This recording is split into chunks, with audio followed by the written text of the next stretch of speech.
Welcome to MMA on the Rocks. My name is Bill Welker, and you are listening to episode number 94. Today is Monday, June the 4th. I try to get these episodes out every Sunday, but it just doesn't happen sometimes because I don't feel like it sometimes, and I don't get paid to do this.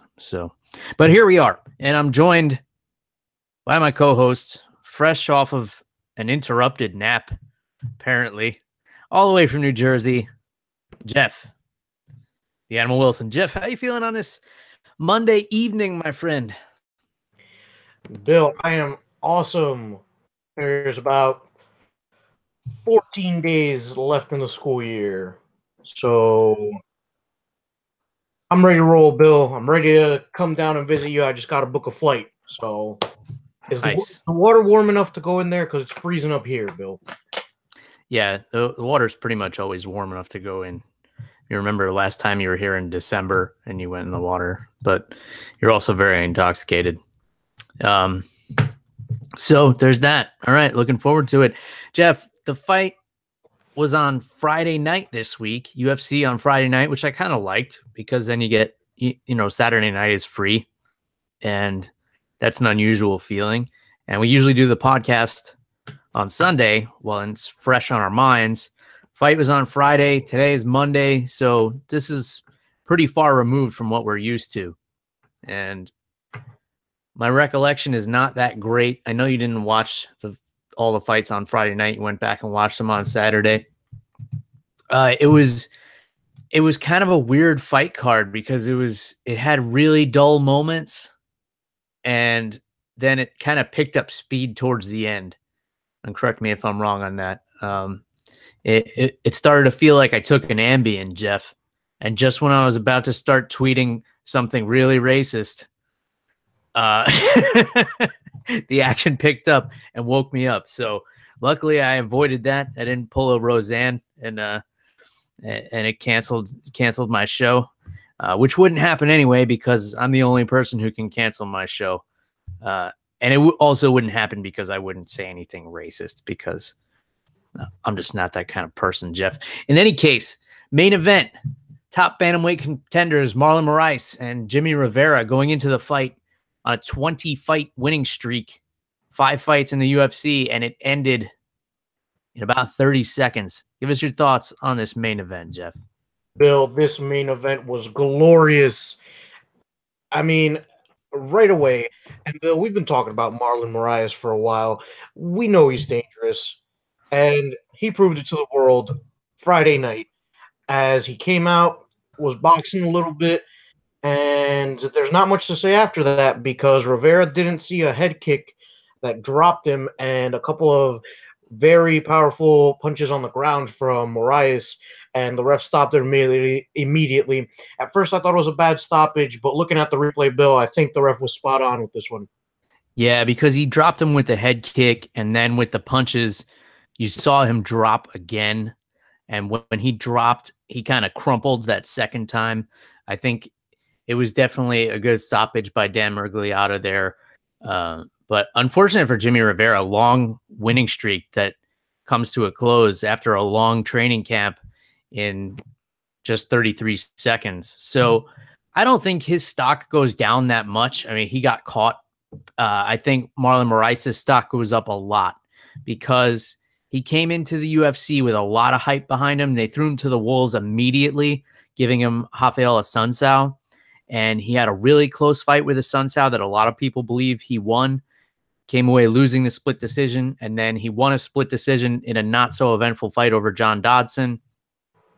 And then some people were still hating on him after the Aljamain Sterling knockout, saying he didn't really mean to do that. He was trying to throw a kick, and the knee caught Aljo coming in because Aljo was dropping for a single leg.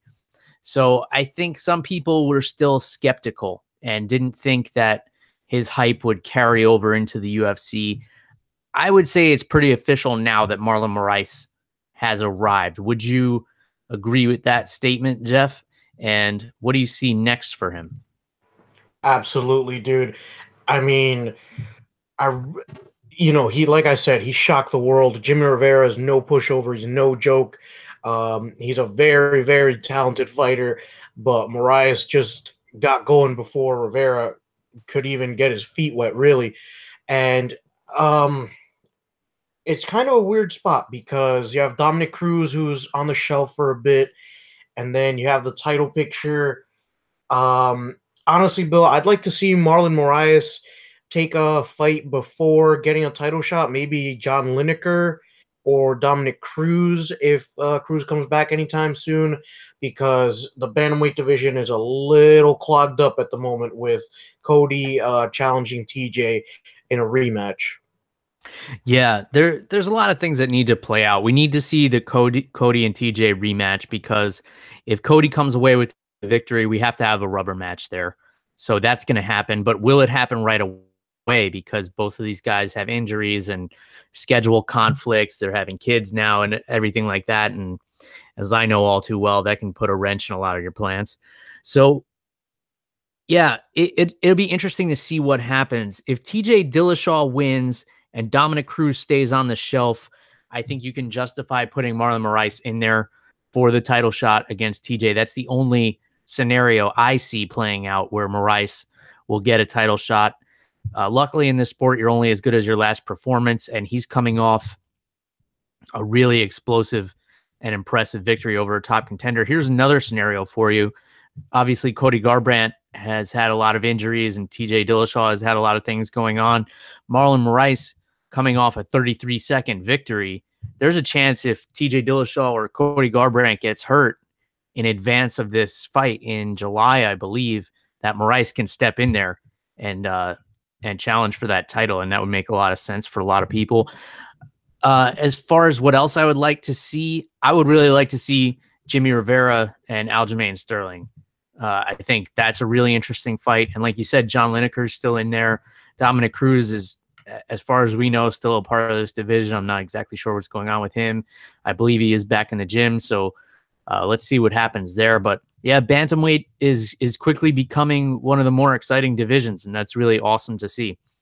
Any other thoughts on this main event here, Jeff? No, I'm just really excited to see what's going to happen in this bantamweight division.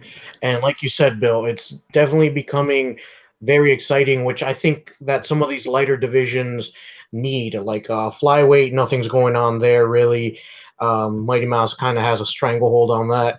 The lightweight division's pretty stacked. Featherweight's looking good. But in the lower classes, I'm really excited to see what goes down in the bantamweight division. Yeah, for sure. So speaking of the lightweight division, co-main event, Gregor Gillespie against Vince Pichel. This fight, I believe I said last week this would be the fight to watch on this card. If I didn't, I meant to. And I think this was probably one of the better fights of the night. Just a dominant one-sided beating by Gregor Gillespie. Really showed that national championship caliber wrestling. Just taking Vince Pichel down at will, who is not a bad wrestler himself, but Gillespie's wrestling credentials is some of the top in the UFC. National champion at Hofstra, and he really put it on display there. A lot of people, they like to get on hype trains really quickly, and I've been talking about Gillespie for a long time now and saying that this guy's going to be a stud in this division. I still believe that, but there are some people saying, give him Kevin Lee. I want to see him with Khabib. And to that, I would say, let's pump the brakes a little bit. I do believe he has some of the best wrestling credentials and the best MMA wrestling in the division. However, he does take a lot of damage, and it seems to be on purpose. Like, he'll take the damage in order to close the distance and get in on those takedowns. And then once he gets you down, he'll take a little bit of damage so he can pass your guard, and so on and so forth. So if you leave yourself open like that with some of these upper echelon guys, you might be able to get in on a takedown with Kevin Lee once, maybe twice. But after taking the damage, he's going to dish out to you when you get in there. And he may not even be able to take Kevin Lee down. I've said before, Kevin Lee may be one of the best MMA wrestlers in the game right now. I think it's an interesting matchup. I think it's too soon to be talking about top 5 guys for Gregor Gillespie. I would like to see him obviously break that top 15, maybe get a guy at the lower end of the top 10, and maybe a guy who's kind of on the way out of the top 10, and let's see where it goes from there. Uh, I think maybe a Lando Venado would be a fun fight. You know, you have the dynamic striker against the dynamic wrestler. What did you think about this fight with Gillespie and Pichel, Jeff? I was super impressed with this. I didn't know too much about Gillespie heading into this, but I remember you mentioning him last week. So I kept an eye out, Bill, and I texted you as soon as this fight was over. I was like, I like this kid. You weren't kidding. He's the real deal. And I still stick to that belief. But I'm in agreement with you. I think that it's a little too early to start making matchups with Kevin Lee and guys like Khabib, too soon for that. But I do like the Lando Venata matchup. I would even say I'd like to see him against Dennis Bermudez, who's kind of a top guy, but he's been on a little bit of a skid lately.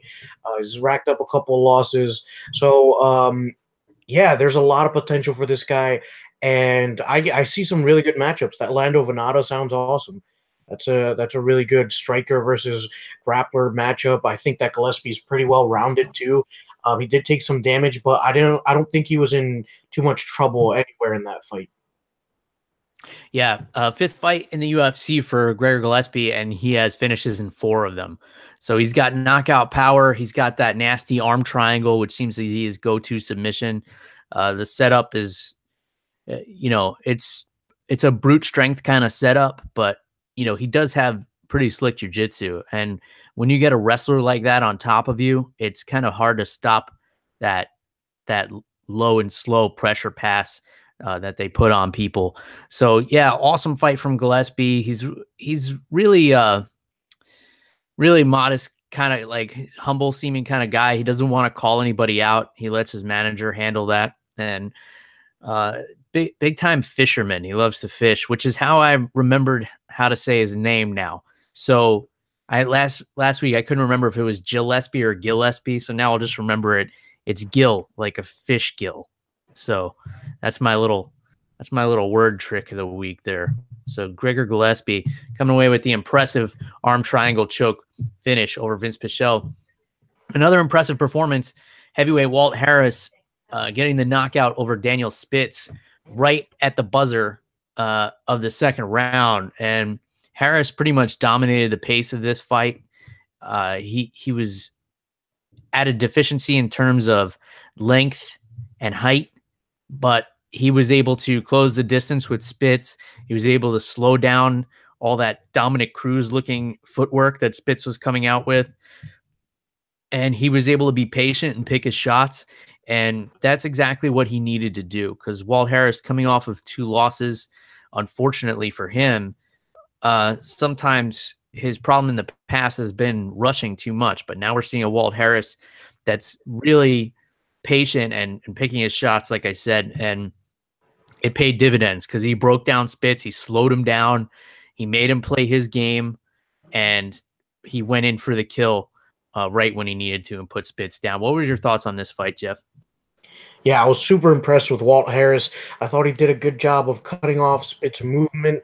I think that he did a good job of pressuring him, making him fight with his back to the cage, and it was tough, man. Like you said, Spitz had the advantage in both reach and height, and Walt Harris, it didn't seem to phase him too much, especially in that second round when he caught him with a very nice overhand hook. Um, and he just closed out the show as soon as Spitz hit the ground. I think the ref did a good job stopping this one, and this one looks like it was stopped at 4:59. So 1 second left in the round, Bill. Yeah, right at the buzzer. So I'd be interesting to see this Walt Harris that we saw on Friday night get back in there. So Andre Arlovsky facing Tai Tuivasa this coming Saturday. I would like to see Harris maybe take the loser of that fight. And I think that would be a great next step for him. The timeline would seem to make sense. So that's what I'd like to see for him. Spitz, he's a physical specimen for a heavyweight. He's like 9 feet tall, super gangly. He's got really unorthodox style. Heavyweights are not used to seeing that kind of bobbing and weaving footwork and head movement in their division. Usually they only see that when they're sparring with with lighter weight guys. So it's a different look, and it could work. I think if he just makes a couple of tweaks, Spitz could be right back in there, and maybe there's a fight with Chase Sherman or something like that in his future. Only 2 losses in the UFC, so in a very thin heavyweight division. So I believe Spitz will be back, and looking forward to seeing Walt Harris. So speaking of being back, a throwback fight, Ben Saunders and Jake Ellenberger. This is one of those fights I was thinking would have been awesome to see like 5 years ago when both of these guys were in their peak before Ben Saunders had taken a couple of breaks from the UFC and gone and racked up some wins elsewhere. From what he says, he's had some mental issues in the past, psychological issues, and that's what stopped him from being successful. But he looked a little bit sloppy in the beginning of that first round. And then once he got into a clinch with Ellenberger and he found a rhythm in that clinch, he put a knee into Ellenberger's liver that hurt my liver watching it. He just sent him right down to the canvas. A couple of punches to follow him up. They were totally unnecessary. And Jake Ellenberger has lost 8 of his last 10 fights. So you got to be thinking he's probably on his last legs in the UFC. What were your thoughts on the fight? Let's start there, Jeff. Dude, Ben Saunders looked awesome, especially at the end when he got that Muay Thai clinch where he was making Jake Ellenberger look down, and he's just sending knees from the depths of hell into his face, into his body. Dude, all those knees looked painful. I think it was just a matter of time. And as for Jake Ellenberger, man, I don't know what you do with him at this point. Sorry, my niece just came in, and she usually comes in crying. So, okay. Yeah, it's not me crying for Jake Ellenberger and his career. We're not putting sound effects on this to make fun of Jake Ellenberger. Let's just be clear about that. There is an actual child in the room. All right, carry on, Jeff. Yeah, I'm sorry. There's an actual baby in my house crying. But yeah, dude, I feel bad for Jake Ellenberger. It looks like he just hasn't been himself in a really long time. And I don't know what you do with him, man. I don't see the UFC keeping him for too much longer. Yeah, from my understanding, Jake Ellenberger was going to be cut right before he fought Matt Brown, and he flew to Las Vegas and met with Dana White in person and said, look, I changed a bunch of things up in my training camp. Give me one more chance. I'm going to be back. I'll be back to the old Jake Ellenberger, and Dana, respected him for that. And he knocked out Matt Brown. So that kind of gave him another breath of fresh air. But then he had 2 really bad knockout losses to Jorge Masvidal and the Mike Perry elbow from hell, which is like a highlight reel of highlight reel knockouts. And now the knockout loss to Ben Saunders, 3 straight knockout losses, after dropping, however many other fights to the point where they were going to cut him.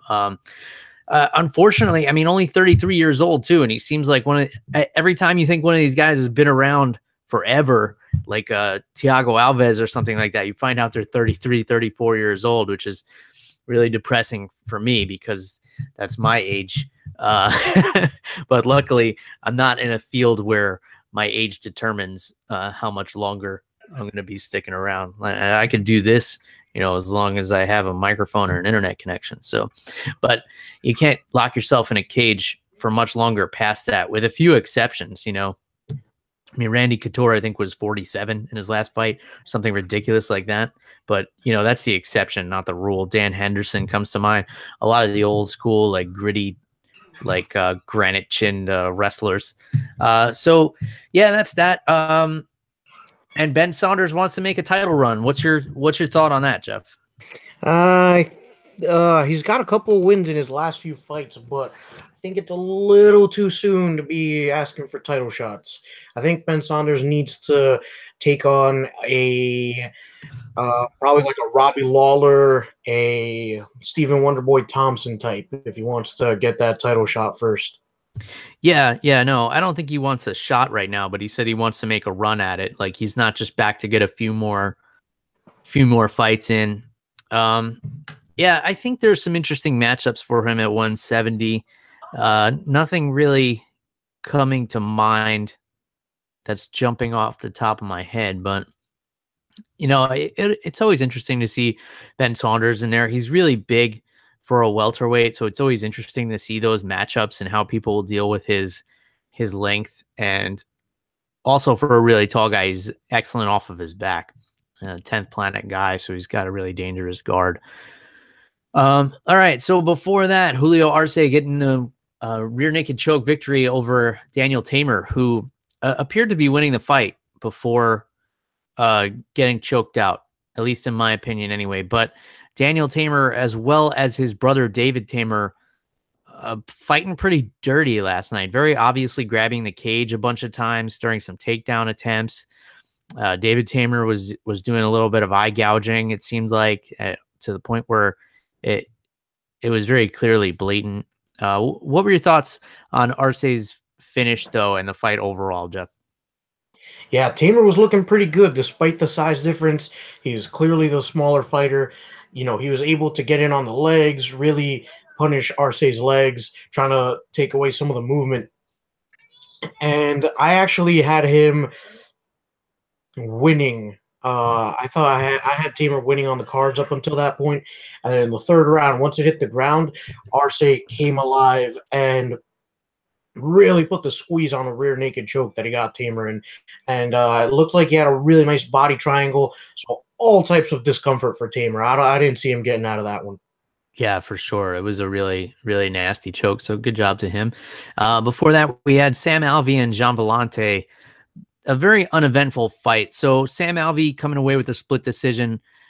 My guess would be because he exploded and dropped Vellante at the end of round 1, and then exploded and almost dropped him again at the end of round 2.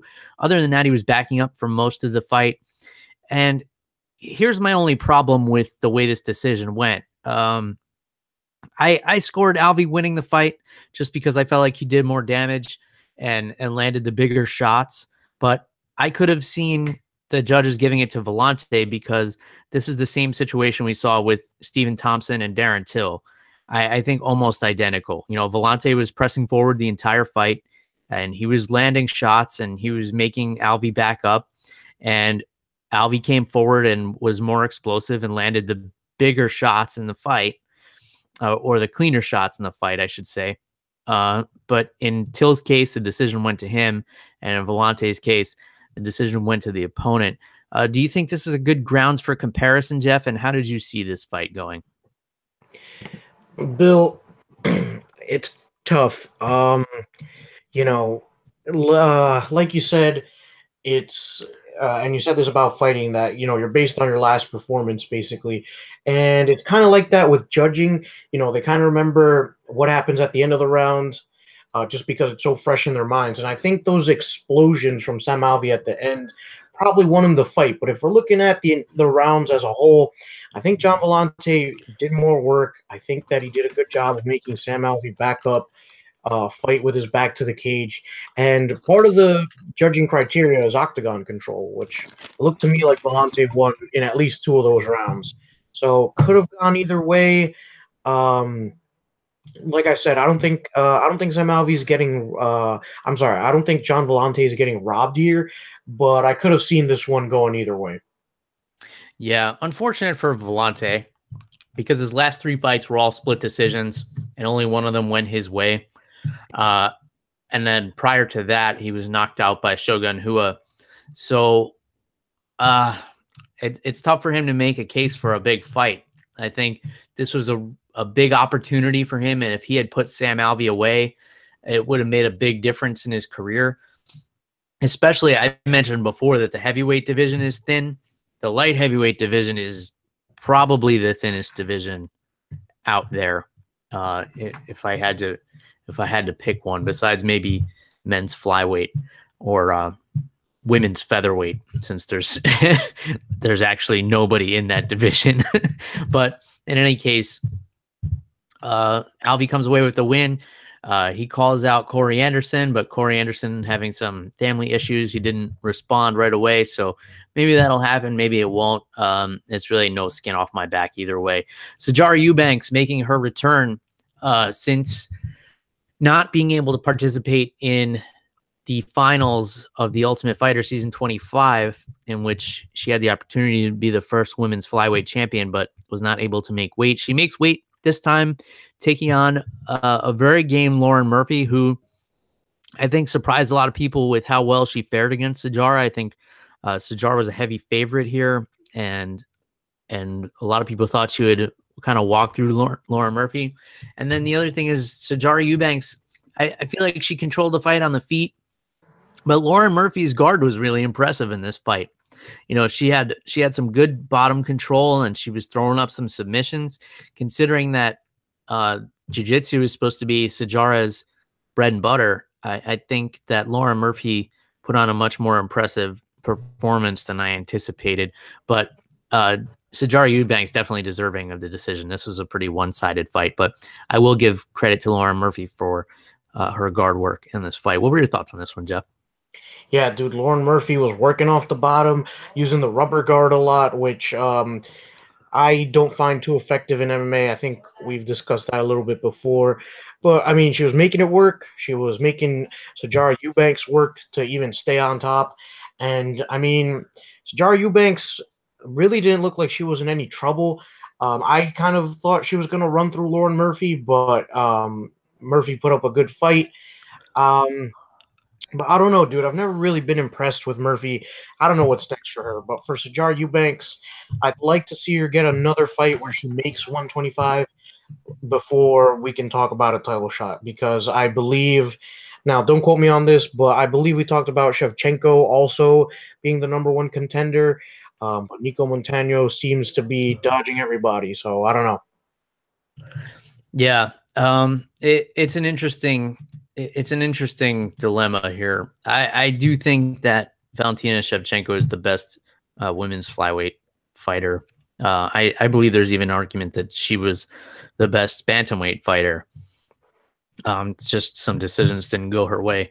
In any case, it makes things interesting. So it's good that the women's flyweight division is off to not a great start, because Nico Montano, you know, won the belt and then has had some personal issues and some injuries that, you know, she hasn't been able to compete. But I think there's definitely a lot of talent in this division. It's definitely off to a better start than the women's featherweight division, which has nobody in it except the champion pretty much, and some bantamweight fighters who stepped up in tough spots to take big fights. So David Tamer, we kind of mentioned, gets a decision over Nick Lentz. Tamer playing dirty there, so you know, we won't get too far into that, but it was a pretty straightforward performance from him. Pretty much what you expect: straight punches down the pipe, good footwork, good movement. Let's move on. Another impressive performance that a lot of people were really celebrating, and I think only because of everything that was stacked against Bilal Muhammad, who did his fight camp during the fasting month of Ramadan. I'm sure everyone's familiar. Muslims will fast from dawn until dusk, and they're not allowed to eat until nighttime. So obviously this can impact a fight training camp, because you have to be very considerate of your diet, and you're training 2 or 3 times a day, and you're not able to fuel your body. The other thing that seemed to be stacked against Bilal Muhammad is a very noticeable welt on his right arm, which I believe to have been a staph infection. And you know, this happens. It's very common in MMA gyms. So you get the staph virus on your skin. It's present on everyone's skin when you train in an MMA gym. It's just the way it is. It's one of those things that exists, and sometimes it gets into open cuts or open pores, and it causes an infection. And it's a very draining infection. If that's in fact what it was, this is an assumption on my part. Of course, I'm not a doctor or anything, but I've seen a fair amount of staph in my days of training and being an athlete and everything like that. And if that were the case, you know, that's something that's really exhausting, because if you take antibiotics for it, the antibiotics will drain you. The staph will drain you. You just feel very lethargic, like you don't want to do anything. So a good performance by Bilal Muhammad. I feel like if he didn't have those things stacked against him, it should have been a much more dominant performance against a very unknown fighter. I mean, this kid, Chance Recounter, I want to say, he came in, with a little bit of hype, but making his UFC debut, a fighter the caliber of Bilal Muhammad probably should have handled this guy. But you have to be impressed with the work ethic of Muhammad, fighting during the holy month of Ramadan. And if he indeed had a staph infection, that's a ballsy motherfucker right there. So what were your thoughts on this one, Jeff? Yeah, Bill. I like Bilal Muhammad. He's a good fighter, and pretty impressed with him. It's not easy to fast all day. Just not eating anything. You can't drink any water, and then he's still training while he's doing all this. You got to give the guy credit. But as for Chance, I think we got to give Chance a chance, Bill. It was his UFC debut. Mm-hmm. So, against a tough guy, I think he can definitely bounce back from this. Yeah, now you could definitely see his nerves in there too. He was throwing a lot of feints, like an unusual amount of feints, which shows that he was kind of nervous about pulling the trigger. He didn't want to overcommit to anything and then get taken down by Muhammad, but Muhammad seemed to want to stand with him, which he tends to do sometimes. Obviously, grappling is more so his world, but he always likes to prove that he can stand and strike with guys too. And his striking looks, solid. So the only other fight on this card I want to bring up is because it had a very unusual ending, and it was Jose Shorty Torres against Jared Brooks. So Jared Brooks kind of winning the fight, and then in the second round, he picks up Jose Torres in kind of a weird way and tries to backwards suplex him and ends up landing on his own head, knocking himself out. And then Jose Torres, immediately gaining his wits about him, jumped on Jared Brooks and dropped a couple of punches. And that was it for Jared Brooks. So if you didn't catch this one, definitely jump on the internet and check out Jose Torres versus Jared Brooks. It was a very unusual. It's hard to even describe the way Jared Brooks was trying to throw Torres. It seemed like he just got carried away with trying to do something unusual, and he knocked himself out. So it happens. But Jose Torres coming into the flyweight division with a lot of hype behind him. He's got a lot of fan support. He's got a big following. So excited to see him back in there. Unfortunate night for Jared Brooks. Did you catch this one, Jeff? Yeah, Bill. It's been all over the internet, so I did see. I only saw the highlights, but yeah, dude, Jared Brooks looked like he was going for like a double leg, and Jose Torres had the mat awareness to not only grab Brooks by the waist, but also he moved his body like in a way where Brooks couldn't slam him clean, and Torres was they were like parallel to each other. So the only thing that Brooks could land on was his head instead of Torres's body. And like you said, it's a weird finish, but it's not the first time somebody knocks himself out in the UFC. It happened, I want to say early 2000s. I forgot who it was, but somebody was going for this like judo trip and ended up landing on his own head. So it happens, comes with the territory, but super exciting fight up until that point. Even the knockout itself was exciting. Hopefully, Jared Brooks learns from this and realizes that, mistakes happen. Hopefully, he cleans up his technique a little bit. But overall, really exciting card, Bill. The main card was almost all finishes, so super exciting. Yeah. I mean, it slowed down a little bit, I think, with the Alvi and Vellante fight. Even the Arce and Tamer fight was a little bit kind of dull until the ending. And then once Saunders landed that knee, that card was off to the races. So Fight Night 131, great card. We have an excellent card on paper coming up in UFC 225. That's this Saturday, June 9th. And it's going to be in Chicago, Illinois. And it's headlined by a rematch between Robert Whittaker and Yoel Romero for the UFC Middleweight Championship. So middleweight, another one of these divisions that's been very kind of interesting. A lot of bottlenecking. You had George St. Pierre coming out of nowhere, taking the title and then giving it right back up. But the rightful champ, Robert Whittaker, coming in to defend his title against Yoel Romero in a rematch in which he defeated Romero. What are your thoughts on this main event, Jeff, before we take a look at this whole card here? I'm excited, man. I've been wanting this rematch, Bill. There was a lot of issues with their first fight. Whittaker got injured halfway through the first round. Romero was trying to conserve his energy, and I felt like Whittaker just did enough to win. I think this was a really close fight, so I'm really glad they're running this one back. Yeah, and we didn't know how Yoel Romero would do going into a 5-round fight because he doesn't gas, but he uses his energy in a very unusual way. And usually he has an explosion in the third round. We've seen this time after time. He finished Chris Weidman in the third round. He finished Lyoto Machida in the third round.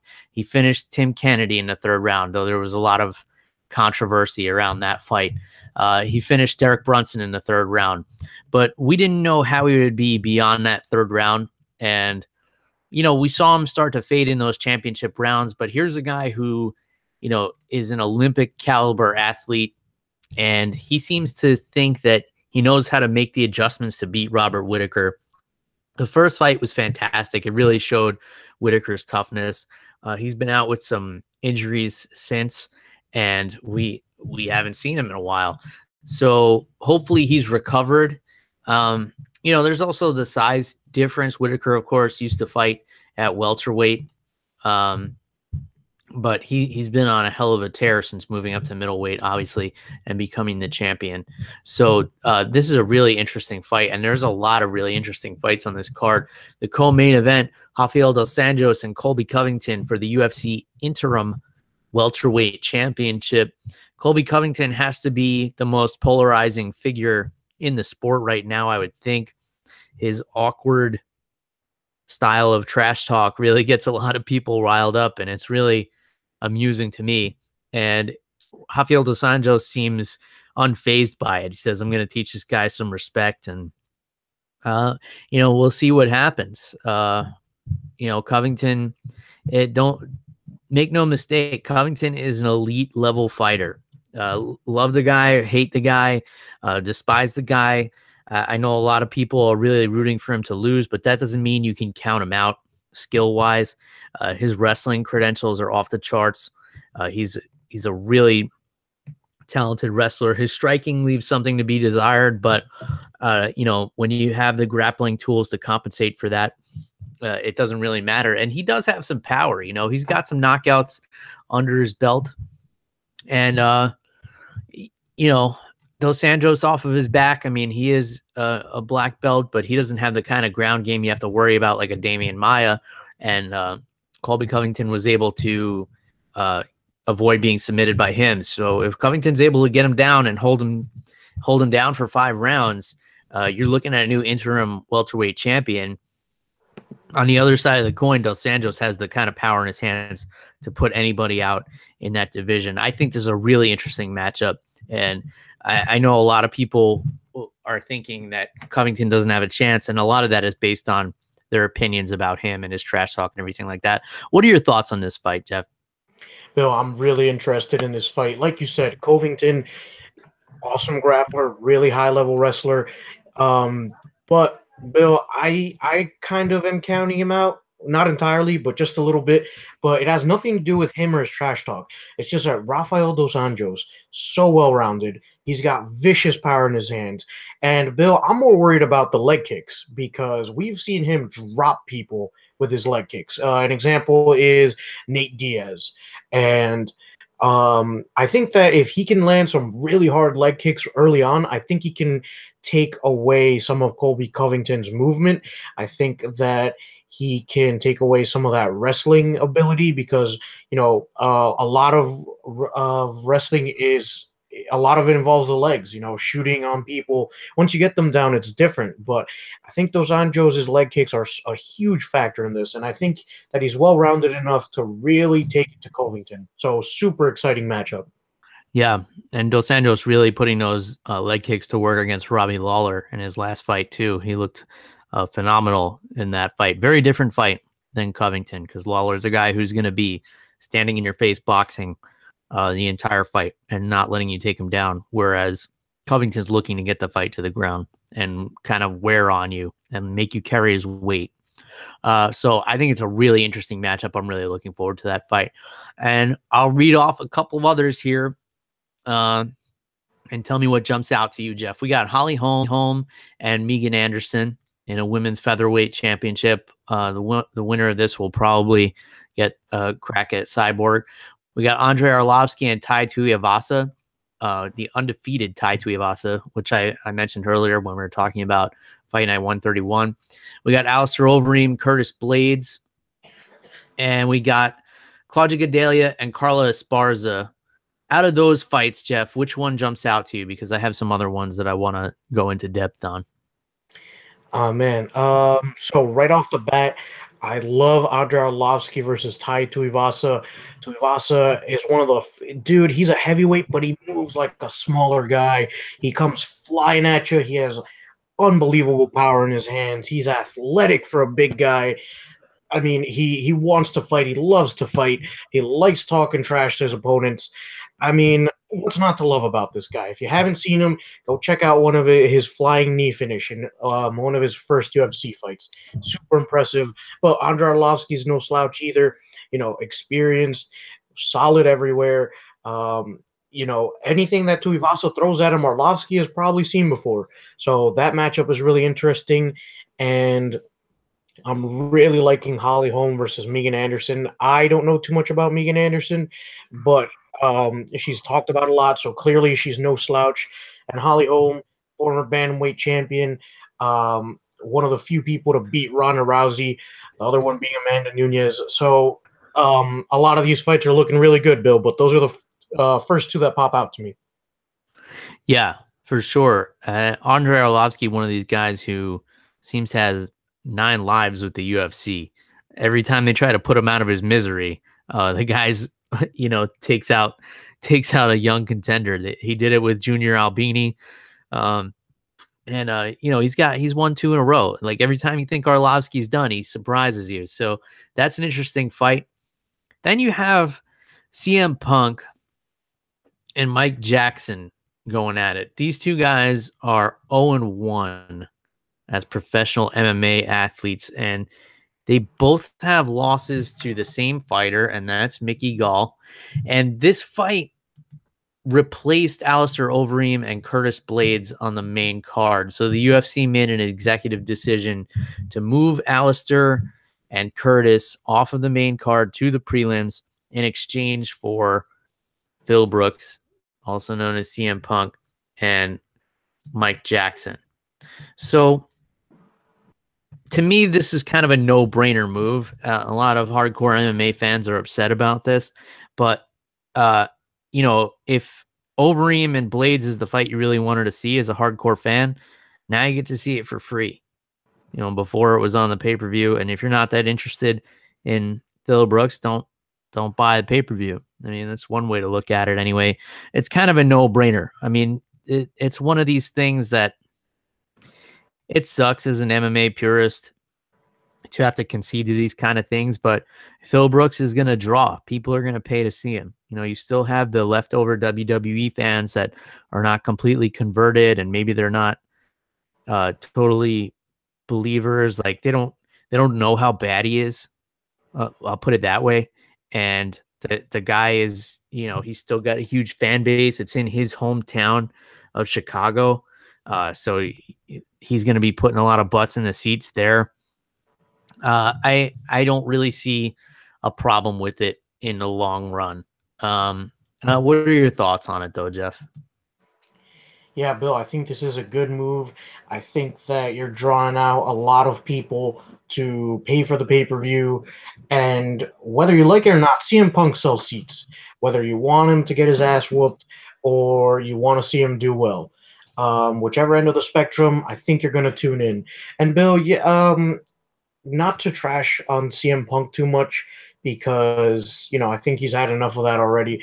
You got to respect the guy. I mean, he's stepping out of his element. I'm sure he's making a ton more money with the WWE, but he wasn't happy there. And he said, I've been training martial arts, as part of my pro wrestling training, and I want to do this. He's not expecting to get a run at the title. He just wants to go out there and prove to himself, I think more than anybody else, that he can do this. And he's being exposed to ridicule, and I'm sure there are memes about him. I'm sure that loss to Mickey Gall, super early in his last fight, it still weighs on him. So you got to respect the guy for going out there and saying, I'm going to try again. I'm going to try again and be better than I was. Yeah, for sure. You definitely have to admire his kind of mentality. I mean, the guy walked away from millions and millions of dollars to be able to do this and put himself through what was a really embarrassing professional debut. And he dusted himself off. He got back in the gym and he's coming back to do it again. I mean, there have been people who dedicated their lives to this, and once they took that first loss, they walked away. So, there is that to be said about him. I like how you look at the positive there, Jeff. So I'm going to throw another barrage of fights at you, and I'm going to tell you the fights I'm looking forward to the most here. The one I'm probably looking forward to the most, I'd say, is the biggest sleeper fight on this entire card, and that's Mirsad Bektic against Ricardo Lamas. I think this is a really awesome fight. So Bektic undefeated except for that one fight with Darren Elkins, which was like the comeback of the century, in which Darren Elkins came back out of nowhere to win the fight at the last minute. Really unbelievable fight. And Ricardo Lamas has been on quite a tear lately. I feel like this fight is flying under the radar. And then I'll give you Rashad Evans and Anthony Smith. That's at middleweight. And then Joseph Benavidez and Sergio Pettis at flyweight. And then the fight I'm looking forward to the second most on this entire card, Clay Guida and Charles Oliveira. I think that's a really awesome lightweight matchup. So out of all the ones I just listed there, Jeff, what's jumping off the page at you?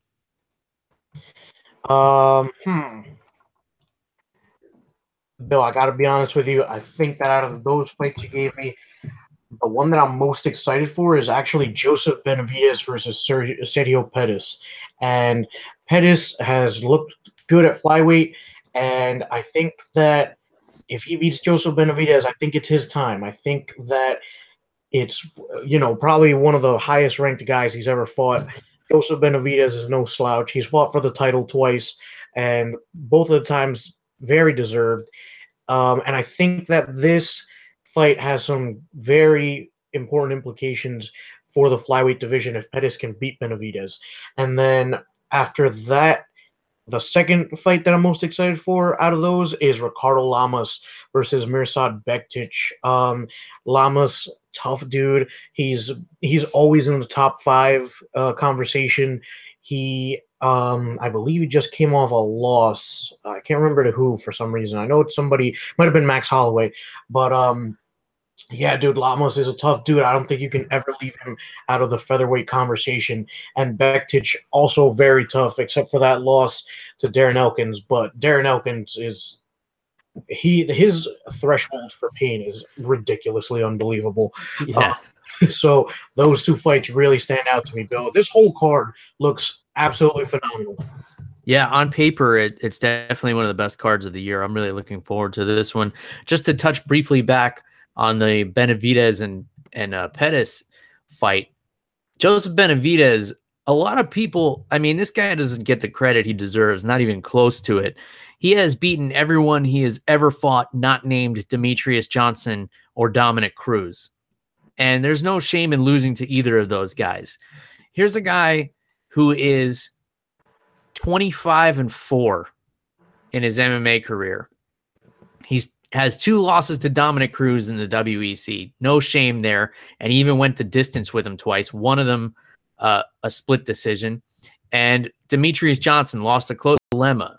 If Joseph Benavidez, he's clearly the number 1 contender at flyweight. If he beats Sergio Pettis, you can't put him in there a third time with Mighty Mouse. You just can't, especially after getting knocked out in the second fight. So the UFC has to be hoping for Sergio Pettis to pull this win out. And Sergio, very talented young kid, hasn't been very active it's no easy task getting past Joseph Benavidez. I mean, this is one of the toughest guys at the lighter weight classes in history.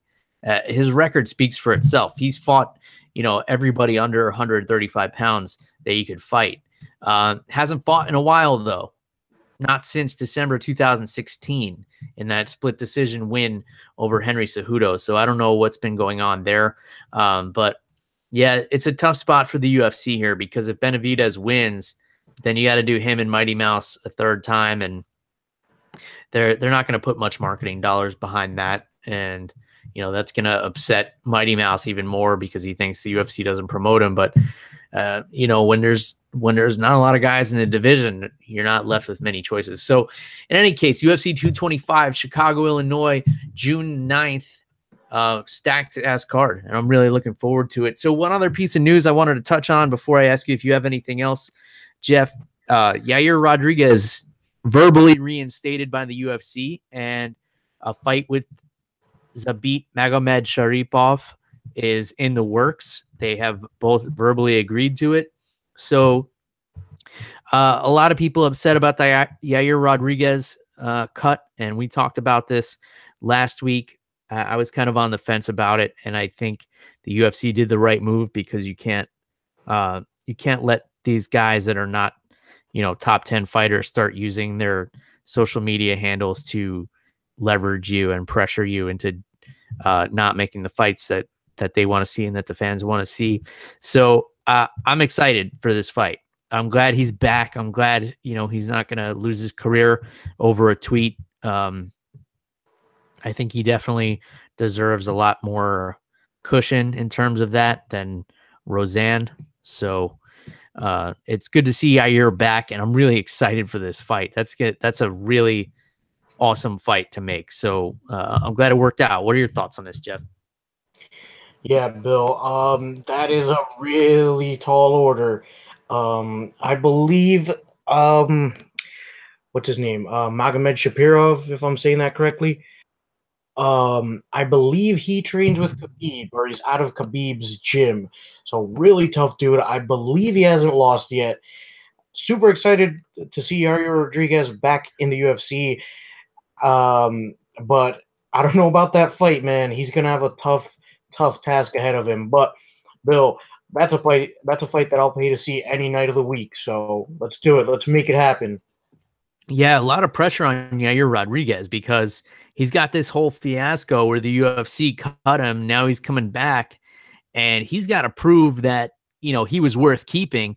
Not only that, he's got to fight a lower ranked opponent than him, which is what he really didn't want, and a guy who's probably one of the most dangerous guys in the featherweight division. So this is like a lose for Yair, even though he did get his job back. It's like, all right, we'll take you back, but you got to fight this fucking savage who's ranked lower than you. And also, we're not happy with you, and you know that because we fired you once. So good luck. Not and then who knows if he even has his confidence back after the thrashing he took from Frankie Edgar, which is one of the biggest one-sided beatings we've seen in that division in a long time. So a lot of interesting things going on. Any other news or anything like that you wanted to bring up, Jeff? Yeah, there was something. There was a heavyweight fight booked. I want to say it's Fabricio Verdum, but I can't remember who the guy he's fighting is. But yeah, just man, I wrote it down before and then I lost it. But super excited for that heavyweight fight. If I can never remember what that is, hopefully I remember by next week, Bill. Super excited for the heavyweight fight. I don't remember. I just remember it was two good names. One of them was Verdum.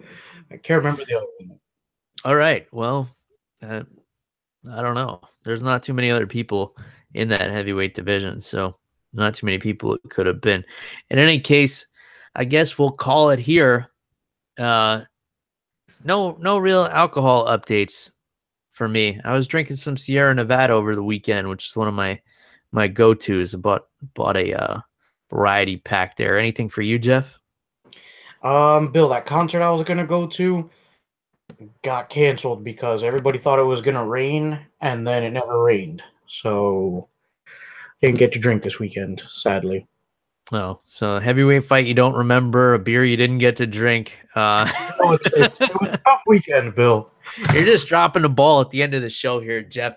If you want to get a hold of Jeff and yell at him on social media for not drinking his beer at his concert, I would have been drinking beer because the concert was canceled. I would have went you should have went down to the beer spot or something and drowned your sorrows and looked at how it wasn't raining outside and you're like, fuck this, and then order another round. In any case, if you want to get a hold of Jeff, it's at @animal_Wilson on Twitter. Of course, you guys know how to get a hold of me. It's at MMA on the Rocks.